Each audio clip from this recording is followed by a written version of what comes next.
水？要不要水？啊？去了啊。其他的那个什么风机工啊，好极了。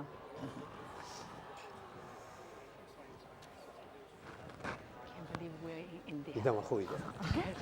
就是我的耳朵，你可以。 I miss the old days when you had curtains and you could do all of this behind the curtain and they'd rise slowly and tantalizingly. But unfortunately, there's no hiding these days. Everything is out in the open. Good afternoon, everybody. It's wonderful to be in Jaipur. It's a little warm right now, and it's going to get warmer. Our conversation, is one that I'm personally extremely curious about, because I think in the past nearly 2 decades, I don't think it would be an exaggeration to say that Indian businessmen, Indian policymakers, Indian media, all of us, we've been really obsessed with China's incredible growth story, with the steep rise in its economic prosperity. We have, we've been gobsmacked, we've been envious often of its global relevance. And what's interesting is that we've tried to analyze this. We've tried to analyze it. There are books, there are articles, everywhere you look in the past decade, more than a decade, 2 decades. We have tried to analyze China's road to success very, very carefully. We've had, we've obviously been very curious about how China achieved what it has. And yet I dare say that this curiosity has been careless, perhaps almost deliberately disregarded a complete picture of China's recent history. A history that many believe and claim is littered with the death and destruction and the subjugation of tens of millions of people. There is very little we know about how the people of China actually feel and think, besides what the government of China projects on the people's behalf. I think that we are extremely privileged today that we have 3 incredible writers, many of who you've already met over the last 3-4 days here in Jaipur, sharing their stories. 3 incredible writers who, by their individual and almost cussed act of courage, have given all of us in India and in the rest of the world a fresh lens with which to view China. So without any ado, I'm going to introduce you to Anchee Min. Let's have a round of applause. Jung Chang and Jian, who's going to be interpreted through Prashant. Okay, so that's how we're going to go. There's 1 interpreter, 3 writers, 3 voices, 3 incredible stories. Jian, I'm going to start with you. In the past year, we have seen that the Western world, Western media, Indian media, we've marked the 25th anniversary of Tiananmen Square, the massacre.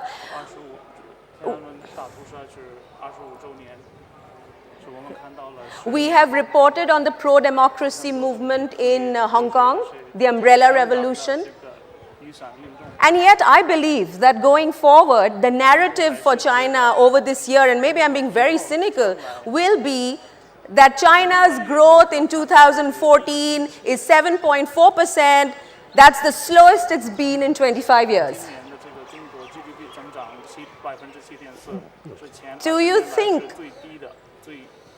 Do you think that the world is guilty of looking at China only through the lens of business?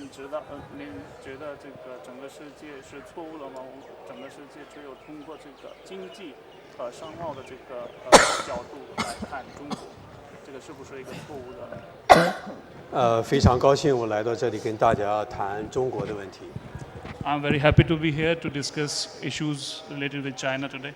当然比较可惜，我需要翻译。 And it's quite unfortunate that I require an interpreter. 如果我们要谈到中国的话，恐怕要从文化大革命开始。 And if I want to talk about China, then I have to begin with the Cultural Revolution. 因为文化大革命从毛泽东发起到结束，这10年之内，它基本上消灭了中国的传统文化。If we see that during the 10 years of Cultural Revolution, which was started by Mao Zedong, in those 10 years, he destroyed China's traditional culture. 而且作为一个中国人，从此以后你就知道什么叫政治恐惧。And being a Chinese, from that time onwards, you know what is political terror. 所以当天安门事件发生的时候，我们发现中国人那是第一次按照自己的意愿站了起来。And when we saw that Tiananmen Square incident, we also saw that Chinese people were standing high, with their heads high, as per their wishes. 我想所有的结果你们都已经知道，但是你们不知道的一点，就是天安门事件之后，中国共产党放弃了马克思主义的信仰。You know lots of things about Tiananmen Square incident, but what you don't know is that after Tiananmen Square incident, the Communist Party of China just abandoned its Marxist. 也就是说，从天安门事件之后，中国共产党开始把资本主义、把中国的儒家传统、把这个世界上凡是能发展经济、能够凝聚中国人的所有的宗教和政治，全都捆绑到了一起。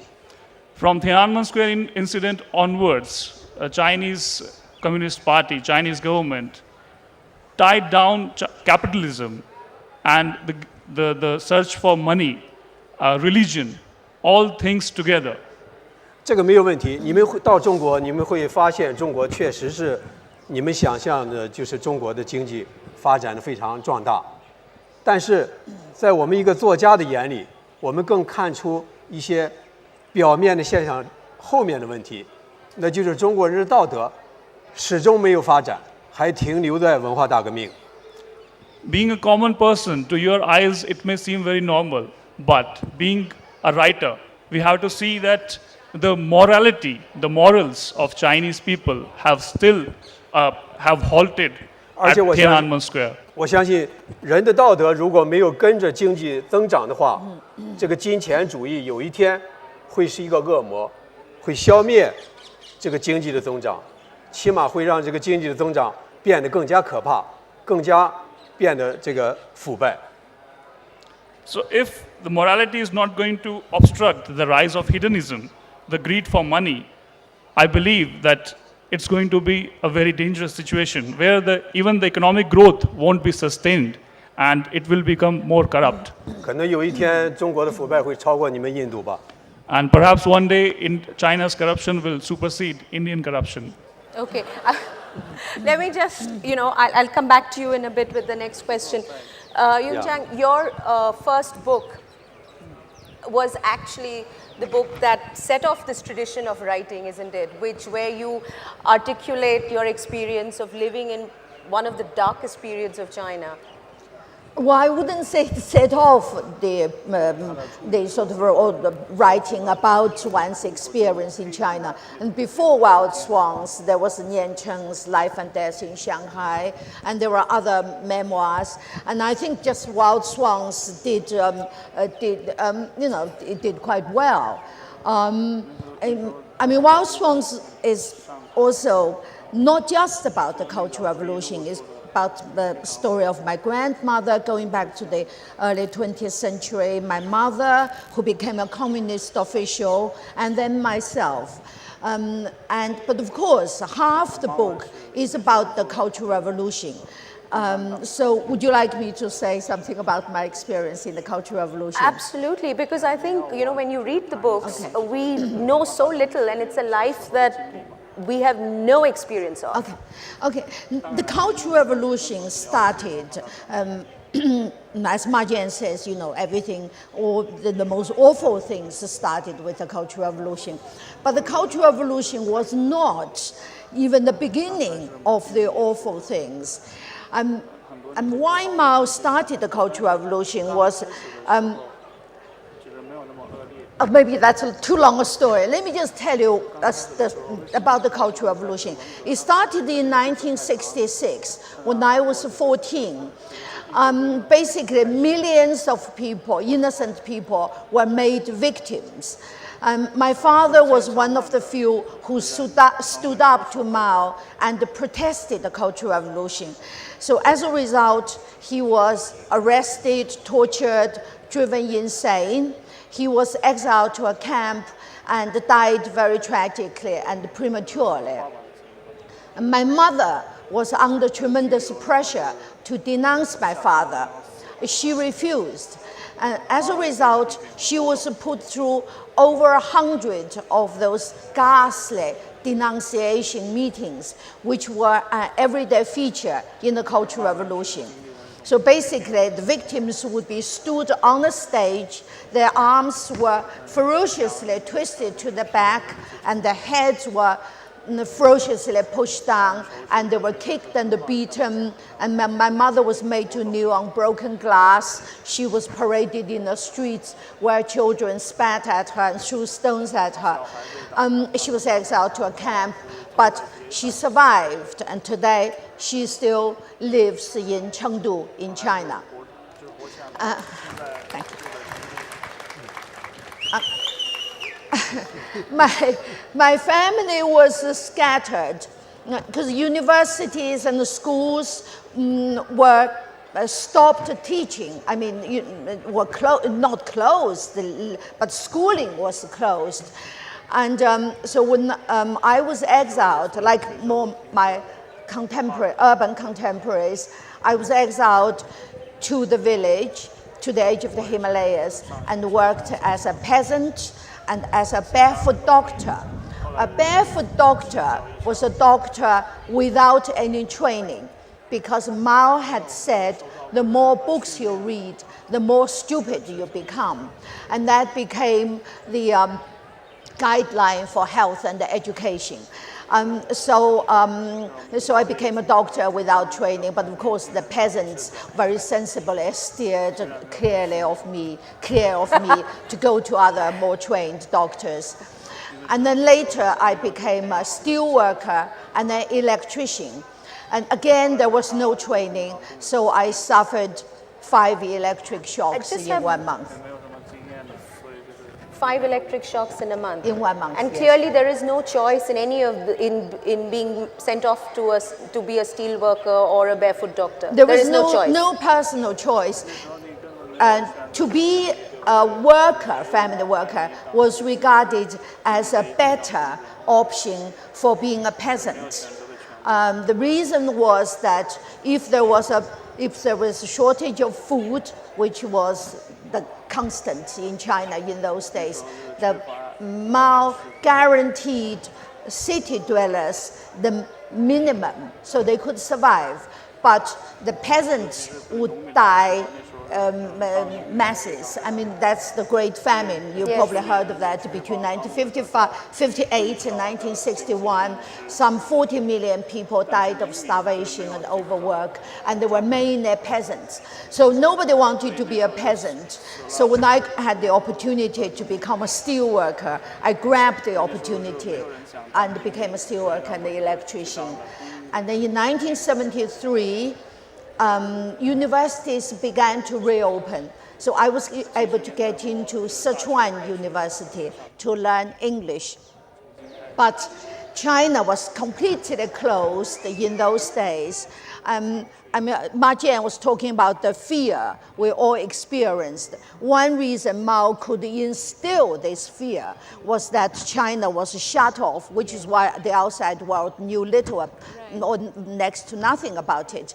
And Sichuan was closed, so I just tell one story that our teachers, being English language teachers, they never seen a foreigner themselves. So our textbooks were direct translations of Chinese. I remember the lesson greetings, because in those days in China, when we bumped into each other, we said, 吃饭了吗？上哪儿去? Which means, where are you going and have you eaten? So those were the English greetings I learned. So when I arrived in England, I used to go around and ask people where they were going and whether they had eaten. Let me get Anchee Min here. You, in Red Azalea, your first book, you speak about how you were 9 years old when you were a member of the Red Guards, the infamous Red Guards. What is that kind of indoctrination, that kind of brainwashing when as a child you are taught everything, you know, songs, poems, everything you read and think, everything is only what Mao thinks? To save the world.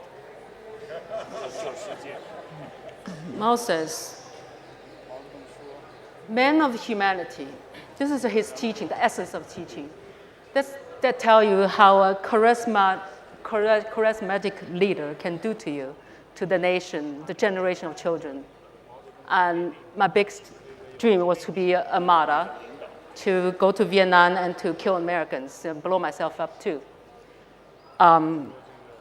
Mao's teaching says, men of humanity should refuse to preserve his life at the expense of that humanity. And that inspired me so much, so I wanted to devote to him his cause. And I think I agree with you that Mao was a dictator. He ruled China for 27 years. Dictator, all right. But I think more of a problem was the people, particularly every one of us, Chinese. And something we criticize Cultural Revolution, criticize Mao, but we never criticize that dark side of humanity, that the crimes that we committed. It's a Cultural Revolution to me. It's a vehicle that brought the worst of humanity out of us. And for me personally, first thing I remember about Cultural Revolution was my neighbor come and try to grab our toilet. You have two toilets, we have none, and you share with us one toilet, but that's not enough. So what they do is try to talk to the Red Guards from Beijing and tell them that the Min family is got a reaction, anti-Maoist in it. Go and loot the house. If you loot the house, and they can send my family away, and then they get our toilets. So it simply is about toilet. And when my mother fought with the Red Guards, my mother says, how can it be a bourgeois? And my father died at age of 55. My mother died at age of 49 to tuberculosis. And I myself am having tuberculosis. So that kind of, and I'm contagious. So that rule of the Red Guards, but the neighbor would not stop. And they come up every morning after my parents are gone, and we have 4 children, I'm the eldest. I was supposed to protect my siblings. The neighbor would come, and with a chamber pot, and they come and pour their feces onto my bed, on my parents' bed, or spread in front of the door. And he said, we're going to keep doing that until you give up the toilets. And you know, I can just chop your head like a watermelon. Can you imagine that? So I think today's China, we're so obsessed with improve our living condition. And by the way, first thing I did for my mother after I earned some money in America as a waitress, I sent my money to bought her a toilet. And I think the Communist Party knows this. If you don't give people enough toilets, you don't give them personal space, and you're not going to last. So it's just an interesting image about the banners across the street of Shanghai Huaihai Road. In the 1960s, it says, long live the Cultural Revolution, long live Chairman Mao, long live the Communist Party of China. I was taught to write long live Chairman Mao before I was taught to write my own name. And in the 1970s, 72, I remember it was a welcome American President Nixon. I was at the corner, welcome him, and when he was passing, I thought, do I shoot? Because I grew up practicing shooting with a bayonet, waiting for America to invade China. If they dare to make a step on the land of China, we're gonna shoot them. And it's just the thing I do. And so I saw Nixon, and I would say, do I shoot? And then the 1980s, and Deng Xiaoping says,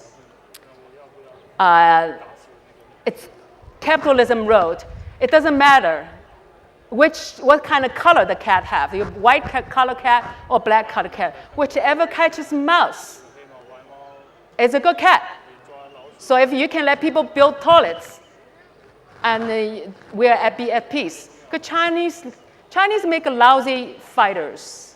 Because we are a pleasure-seeking nation. We make more money to have more pleasure, more toilets, and more rooms and flats. And I think that it's just grassroots people like us. You know, I just, you, Jung Chang, have spoken about, you've written about Mao in your second book, Mao, the Unknown Story. Help us analyze this man. What is your reading of him? Because you just mentioned that he didn't want you all to read, and yet he was a man who personally loved books. He was, to the world, he stood for communism and the ideology, but his personal lifestyle was completely in contradiction to that. He said women were equal to men, especially physically, but he had no empathy for women, especially the ones in his life, and there were many. He was driven, you say, by ego and ambition, but he hasn't perpetuated a dynasty. How do you explain this man who has defined China since 1949? Right. Okay, first of all, I wanted to say that, yes, the Cultural Revolution was not just Mao's himself, but he was the one who created, who launched it and encouraged the worst out of people. And he instilled brainwashing. I mean, so at the age of 9, I don't think, you know, your devotion to Mao was coming from an intelligent decision. No. It was the result of brainwashing. And Mao was consciously practicing brainwashing. You know, we all, I mean, I was 14 when the Cultural Revolution started. We had grown up singing the song, father is close, mother is close, but neither is as close as Chairman Mao. As you say, you learned to write long live Chairman Mao before your name. And all this was done deliberately to create his personality cult. So your question was, what was, okay, now, one thing, I mean, I held Mao responsible, I mean, was what Ma Jian said, the destruction of Chinese culture. For 10 years, the books that were published, I mean, here we are all book lovers.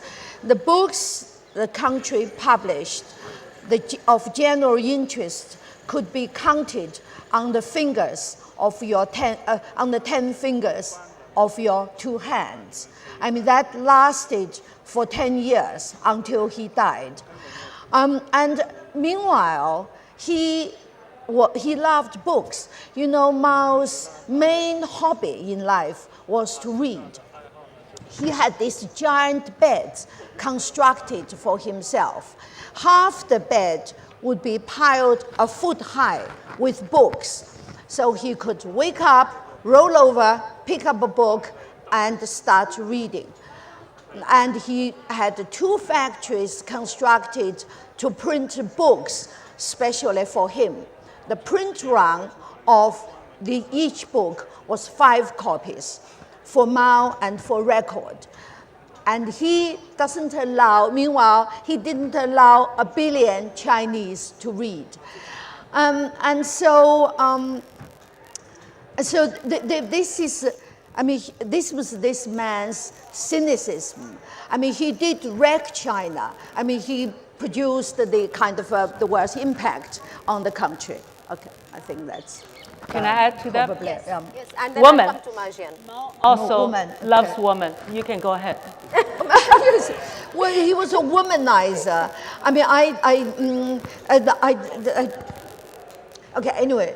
He was a womanizer, had many mistresses, had several wives, yes. He was very bad to his wives. I mean, in our Mao biography, I have the record of it. His second wife, for example, Yang Kaihui, Mao often said was the love of his life. But actually, he abandoned her when she had 3 sons, the youngest only 4 months old.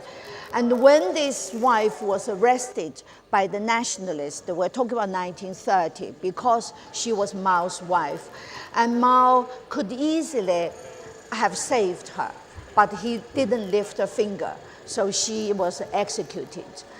And the thing, can I tell one? One more story. I don't want him to feel left out. Okay, yes. Okay. Yes. So after, you want to quickly just input into why Mao was able to have the kind of grip that he had for so long over close to 1 billion people, 600-700 million people at that time. Like Anchee Min said, that he brought out the worst in humanity, because you cannot have that unless everybody down the line believes that what they're doing is right and what he's saying is right, because all this cruelty is being passed on from him down, from me to you. 毛泽东那时候怎么能够控制了就是7-8亿中国人的思想？他为什么就是自己的这个残暴行为，就是传达给所有的7-8亿中国人给他们了？我想我们受的教育可能你们都没有经历过，比如说，在你们眼里，恐怖分子可能会开着一个汽车把自己炸死。I believe that the education which we have seen, you have not even thought of. Perhaps a terrorist who is going to take his car and bump it into a group of people is bad for you. 那么我的教育就是我们的小学课本就写得非常清楚，要学习黄继光、董垂瑞，要举着炸药包把自己一块炸死，要用自己的胸口把敌人的这个枪口堵住。现在来说，这就叫人肉炸弹。In our primary school textbooks, it's written very clearly that you take those bombs with you and you are going to blow up your enemy as well. But this nowadays is a human bomb, what we call. 那么在这么一个大的环境下，不只是我马建，我想所有的中国人受的教育都是一样的，就是毛泽东就是一个神。So in this overall environment, it's not only Ma Jian who received this kind of education, but entire China. Every Chinese received this kind of education. So this was the scenario then. 那么你是一个记者，我要告诉你，在文化大革命的时候，报社里面都要有一个玻璃板，就是把这个报纸的正面和反面都要看一下。如果这个报纸不小心反面的一个东西正好碰到了毛主席像一个枪，那么这可能就是一个政治错误，因为不少人是因为不小心用了这个报纸有毛主席的头，有毛主席的语录，他可能就被枪决了。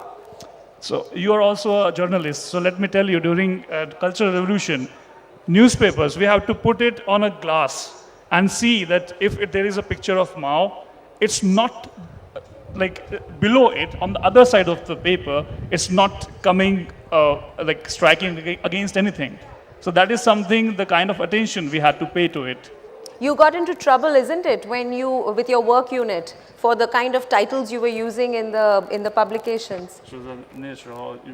In fact, before, this was in 1980, that's why you left Beijing, isn't it? 1980年的时候，你是采取的那些题目，是不是在单位惹了一些人？呀，那是文革之后的问题。我是说That was after Cultural Revolution. 呀，文革1980. 文革我很小，我可能比你们还要小一点，我是53年的。那么呀，在我这个I was very young at the time of Cultural Revolution, so 当时我的那个年龄段，我们叫红小兵。That was little red guards. Yes. 但是红小兵就像在座的比较大，那么小的孩子，我们也知道要革命，要保卫毛主席，因为这个无论是这两个派别怎么打架，他们目的是一样，都是为了保毛主席的。So even such a small kid was aware that we have to fight, we have to guard Mao Zedong. So even if there are two groups which are fighting among themselves, their motive was same, safeguarding Mao, Chairman Mao. I add to your story. It's so true. Because my mother she was, because we were so poor, can't afford toilet paper. My mother just accidentally wiped her behind with a newspaper and happened had a mouse picture on it, and she was in deep trouble. Yeah. And I think that was the first moment I became a writer, because I have to write a thing for my mother to when she's denounced, she has to defend herself. So I wrote a letter for her. 那我必须补充一句，就是这种政治恐惧，其实是源自于共产党刚一占领中国就开始。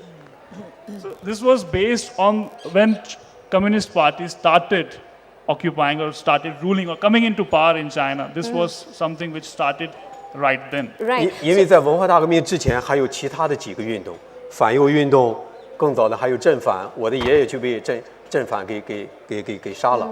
那么这几个运动，它导致了一代人对一代的人的教育，就是要老实，要听话。除了共产党，你不能反对任何东西。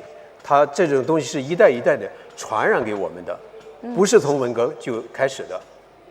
So even before Cultural Revolution, there were a series of movements which were there. Anti-racist campaign was there, anti-revisionist campaign were there.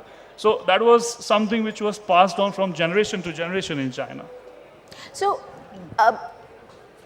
Jung Chang, why has the Chinese government, starting with Deng Xiaoping, why does the Communist Party of China continue protecting Mao's legacy, although economically they have gone on a very different route since Mao? I mean, in Tiananmen Square, I was there in 2008 covering the Beijing Olympics, reporting on the, the economic impact.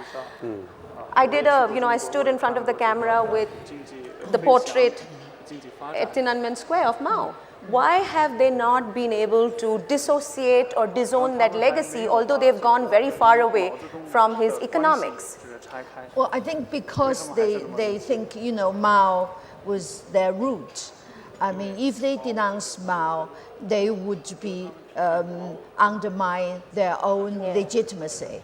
And the party wants to hang on to the monopoly of power. It doesn't want its legitimacy undermined or destroyed. And actually, it's also true that if there weren't Mao, the Chinese Communist Party would never have come to power. I mean, one particular time was when the Japanese invaded in the 1930s. I mean, most Chinese communists then wanted to fight Japan. If they did fight Japan, they would have been wiped out. They could not have taken power after the war. Mao was the only person who refused to fight Japan. Well, today, that's not the party line today. The party line was Mao was the leader of fighting Japan. But in fact, he didn't want to fight Japan, and he welcomed Japanese invasion, as he later told the Japanese, because the Japanese invasion then destroyed Chiang Kai-shek, Mao's opponent, and that paved the way for Mao to seek power. I mean, it is true that without Mao, there would not have been communist China, and the party, instead of putting the interests of the nation first, put its own interest first and wants to, hang on to its power. Very sad, Mao's face is on every Chinese banknote. His portrait is still on Tiananmen, corpse in the center of the Chinese capital for people to worship.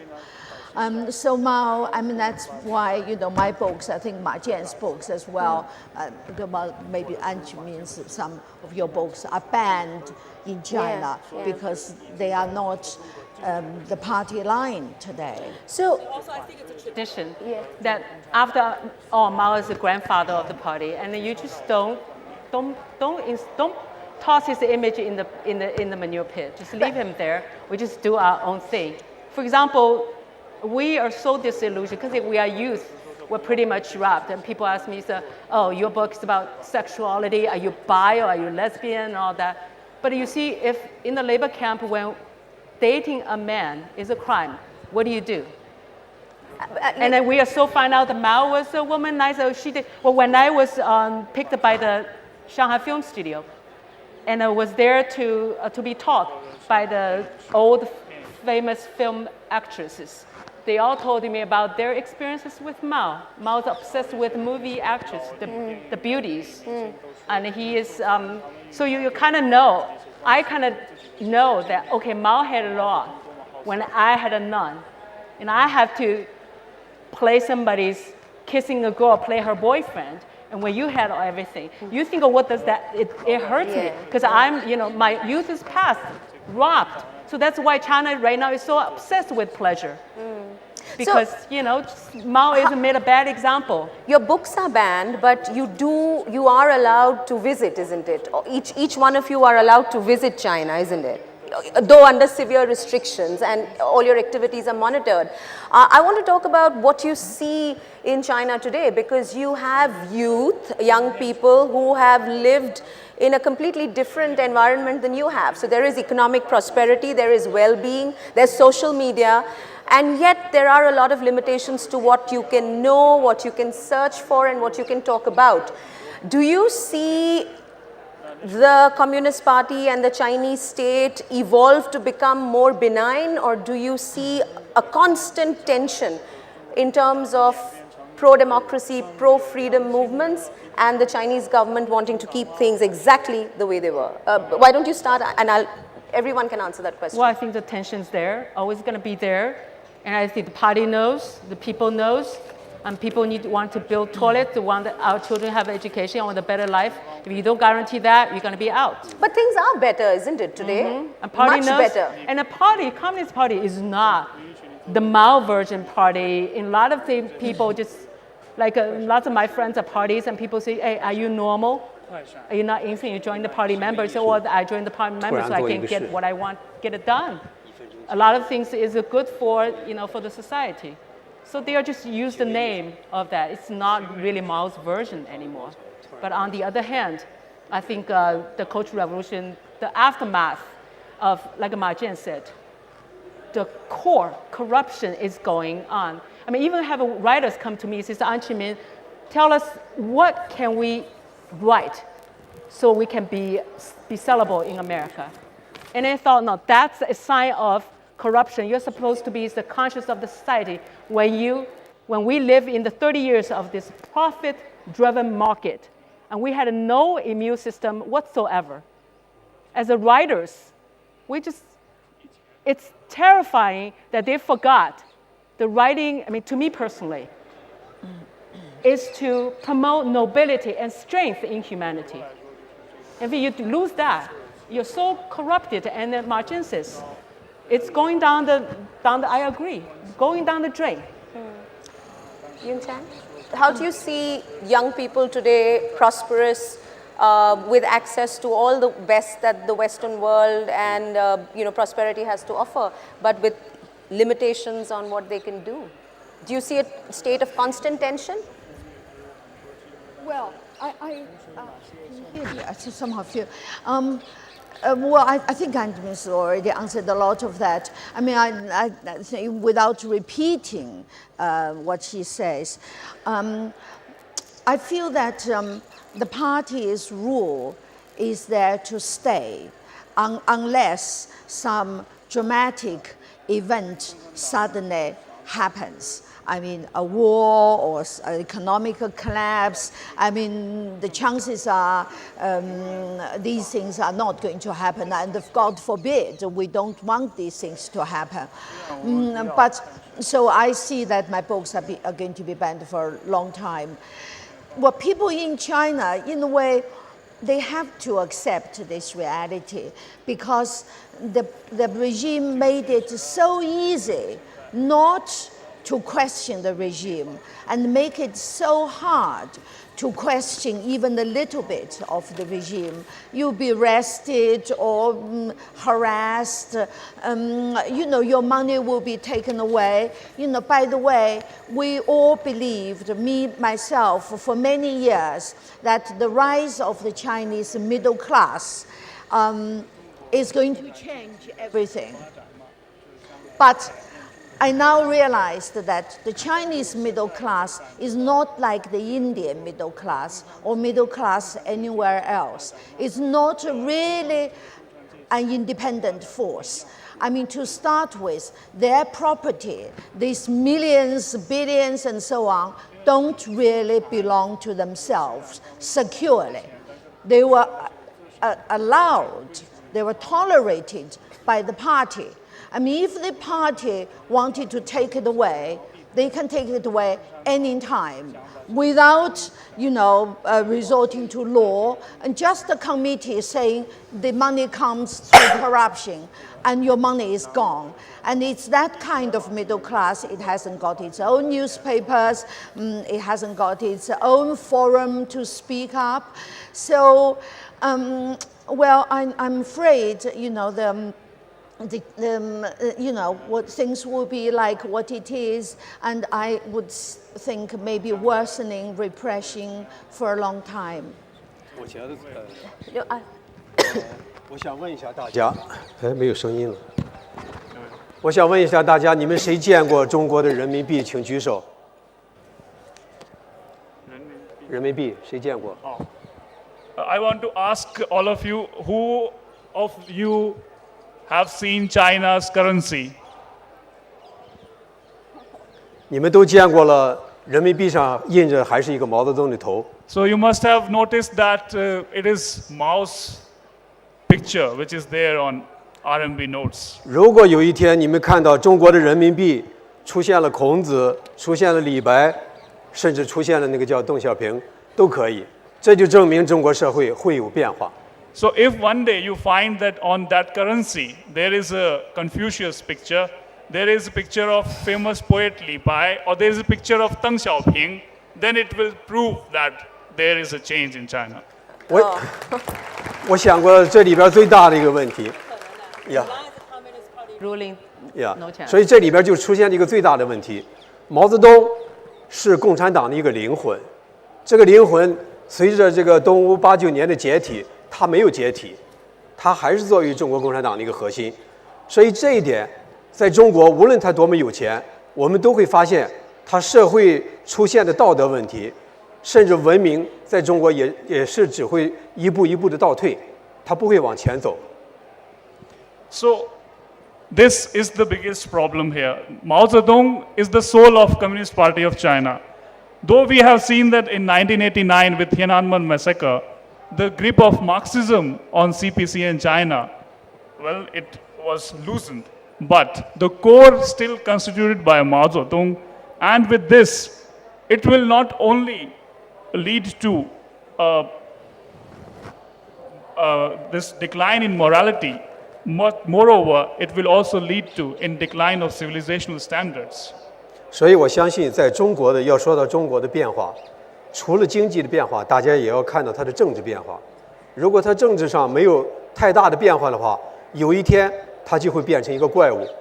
它不只是有一天要打印度或者打日本，不是这个问题，是它会影响到这个世界的文明，它会让我们的生活、让我们的道德都会越来越下降。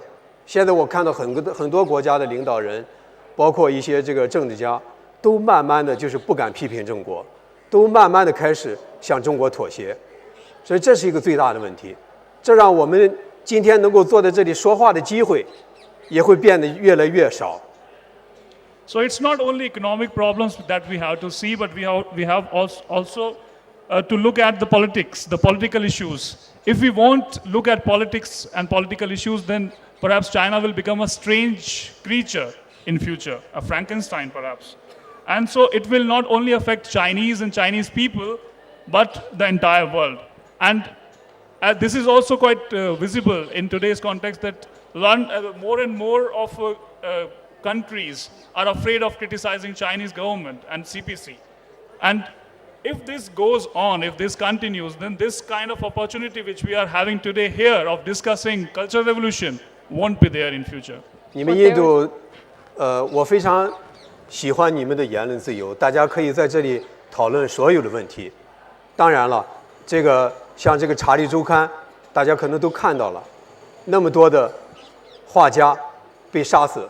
但是在中国，你会看到中国的官方媒体的态度非常清楚，就是这些人是因为言论自由，而言论自由是需要商量的，是需要被控制的。所以他跟中国是我们这个世界的另一面，它是一种对立的一面。 So I like India. I like the independence of speech which is given to everyone in India. And if we look at the Chinese official media, that's not the case there. So it is just opposite, the other side of the coin which is there. And yet, I want to put a thought to all of you, is that we've got a new government as of last year, and we've got you know, a lot of Indians you will see are hungry for the kind of growth and economic prosperity that China has. And I don't think they've understood that it has come at a big cost. So there is a great sense of enthusiasm for a new prime minister who's extremely dynamic. But with that dynamism is also seeds of being slightly autocratic, or rather autocratic. We've had ordinances instead of laws through the legislature, you know, and we have Man Ki Baat once a month, where we are talking, where there is where there seems to be the start of a doctrine of the new prime minister, and none of that is wrong if he delivers, but all of it will be wrong if he delivers, and it comes at the cost of our human rights and individual rights, which you've seen through these people's experience is, you know the value of it only when it's lost. Well, if I may say, Yes. that I think it's a misconception to regard China's economic miracle as the result of the communist repression. In fact, it comes as the country liberalized. It's sort of the energy, the creative energy, the commercial energy that was already there, you know, in the Mao years. Just they're waiting to explode. And so, which is why as soon as Mao died and China began to race forward. I mean, that is because China was liberalizing. It's not because China was repressive. And with the further liberalization, you will see an even more miraculous growth. Not growth, I mean also a country's economic development, I hope is not going to be equated just with the whatever GND or something, GDP or something. So, you know, it comes in all sorts of places. I mean, there is also some, I mean, twice in the history of 20th century, and China was experiencing miraculous growth. One was at the beginning of the 20th century. I mean, I just wrote a biography of the Empress Dowager. So she launched the modern China. And in her later years, the economic growth was phenomenal.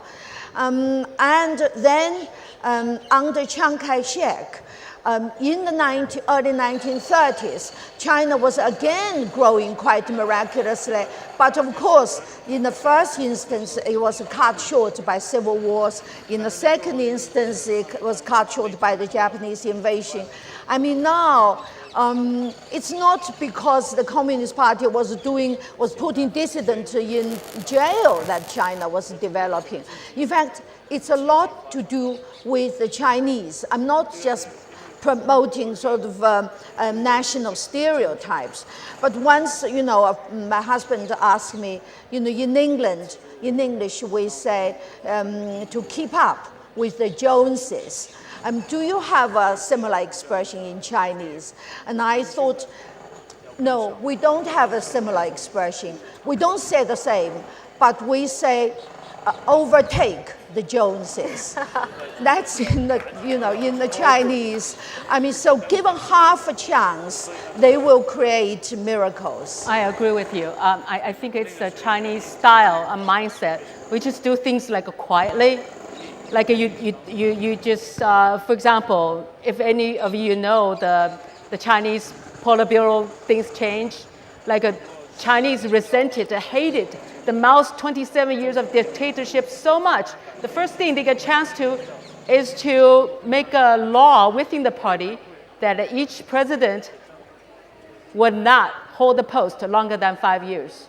No, that by the core, you prevent the next dictatorship. And I think we just did it quietly. The world did not even, majority of people did not know that it has happened. But I think it's going to keep going that way. So, Do you want to have closing words? Because do you want us to take questions? Yes, please. Get the mic. So, Go, just give the mic. I would like one question with supplement question, please. Because, if the first question is really short. okay, I think the whole world is going to be the global village now. And lots of countries are helping each other. Can China will play his part with honesty? Play what part? Well, I would China first thing, it wants to protect its own thing. For example, China is the way China solve problem with America is, okay, no American presidential candidate would get the votes unless they denounce China. China's ways to deal with it is don't loan American money. So Obama to say, how can I spit on Chinese face when they are our debt, the biggest debt holder? No, somebody else should ask a question. Come on, next one, move fast. Yes, just give them. So we'll come back. We'll come back. Recently, we have seen in Hong Kong pro-democracy movements. We have seen that the world is moving towards the democracy. World is seeing for the democracy at the welfare economics, where the people are looking for welfare. How the China is going ahead in terms of democracy? Is democracy is going to happen in China? And if it will happen, how long time it will take to happen in China? Marjan, do you want to Because we Indians are hunger to see a democratic country as a neighbor. 我经常听到的一句话就是，如果要看民主失败，就看印度。 I often listen to this that if you want to see the failure of democracy, then you have to look at India. Just a lead. 今天我到了印度， I have a question One about second, let him finish his answer. Ma'am, 1 second. 今天我到了印度，我也确实能够感觉得到，印度跟这个民主确实有个很大的问题。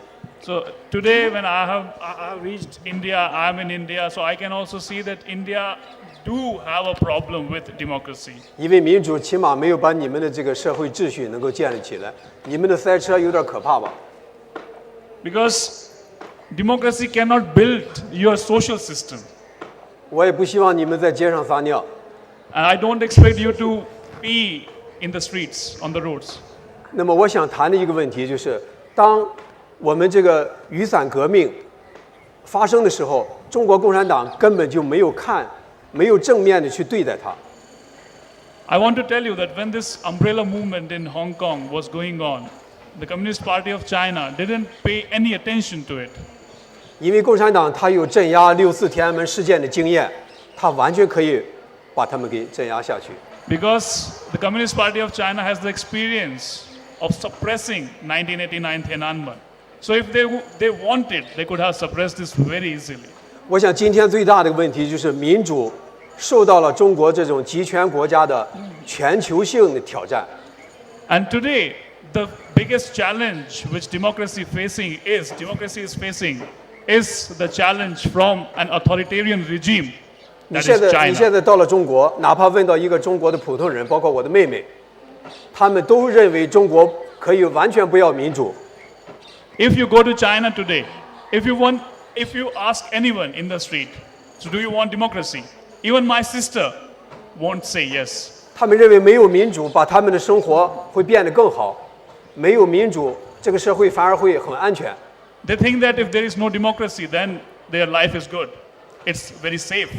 这就是中国的意识形态。这个意识形态将来会慢慢的渗透到你们的国家，不只是通过孔子学院，还会通过别的经济的手段。 This is the ideological state today in China. And this is going to also come to India, not by just Confucius institutes, but also through other economic methods. 我希望你们守住你们的民主，也守住你们的言论自由。 I wish that you safeguard your democracy as well as your independence of your speech. 我想，同时你们脑子里边永远想一个问题，这个问题就是我们的下一代是否会比中国更好？我相信，如果就这么想的话，你们会有很大的动力。 And you have to always keep this in mind that whether the next generation of Indians is going to be better than India or not. This is something which you have to remember always. 中国就是通过了人口众多发展起来的，这跟印度是没有任何区别的。And China has developed so much because of its huge population. And at least this fact is not different from China as far as India is concerned. India also has huge population. Okay, we have one, I've been told we have time for one question, one last question.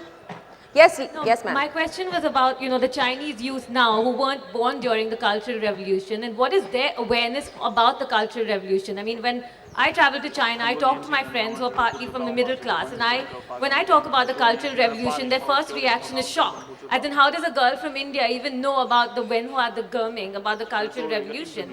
My question to you is, from your experience, are they aware of how destructive it was? When I ask them, I get very vague answers.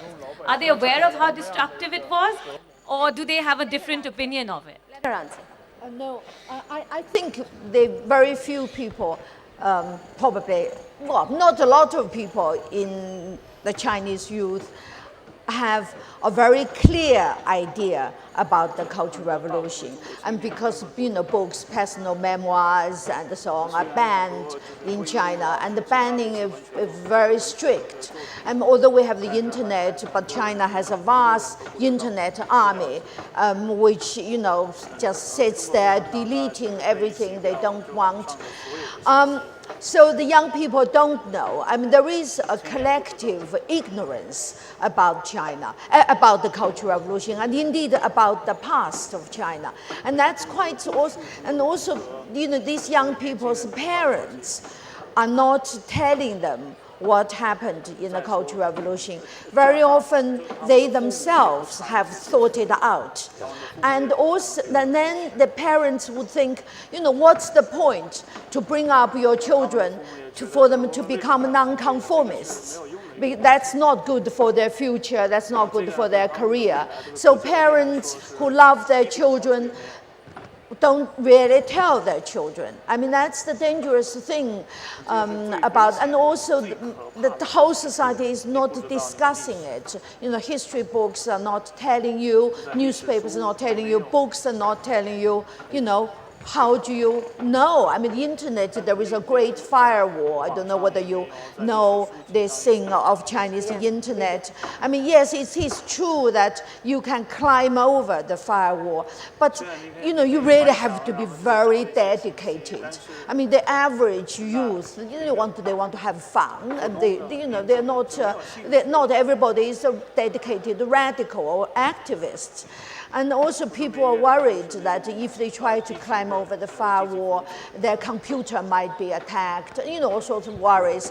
So it's a country that is still governed by a big, big lie. Well, I think it's on purpose, a lot of things, because if your family, your parents, your father, mother don't tell you what happened, there's a reason for it. I give you a little story, typically illustrate what the Chinese today are live with, why we don't want to discuss Cultural Revolution, why we want just to focus the economic thing, because it's not a pretty picture. It's a very, very ugly picture.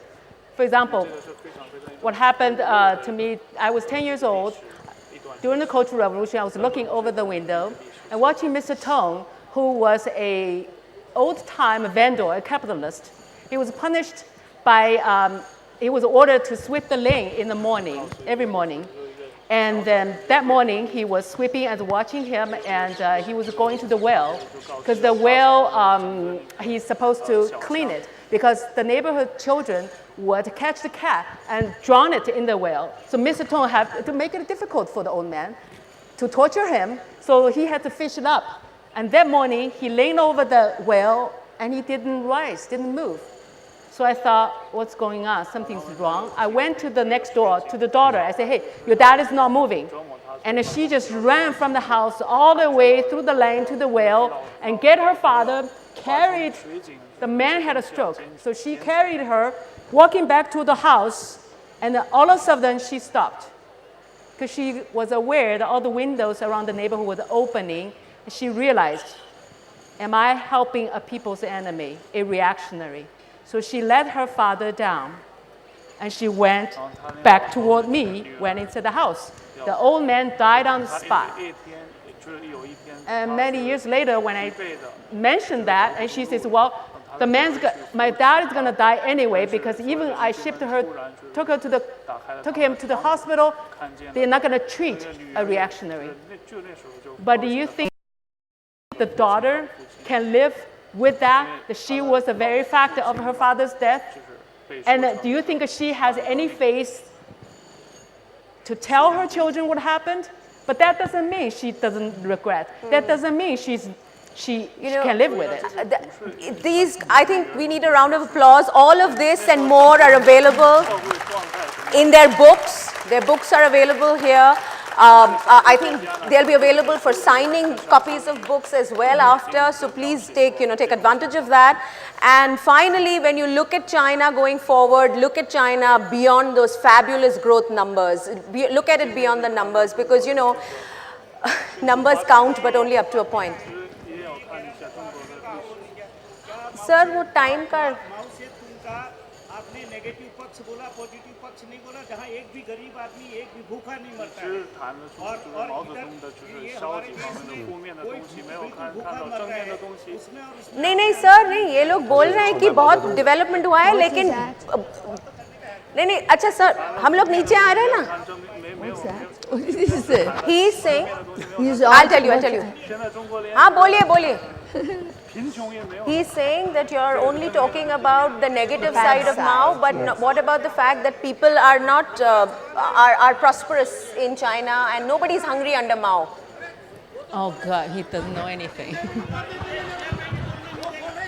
Sir, yaar.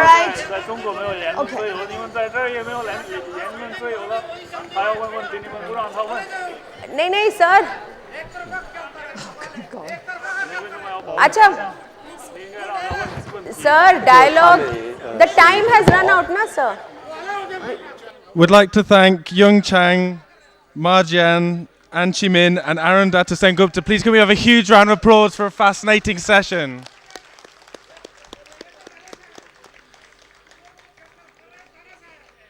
I have a change to the advertised program. The final session in this venue was formally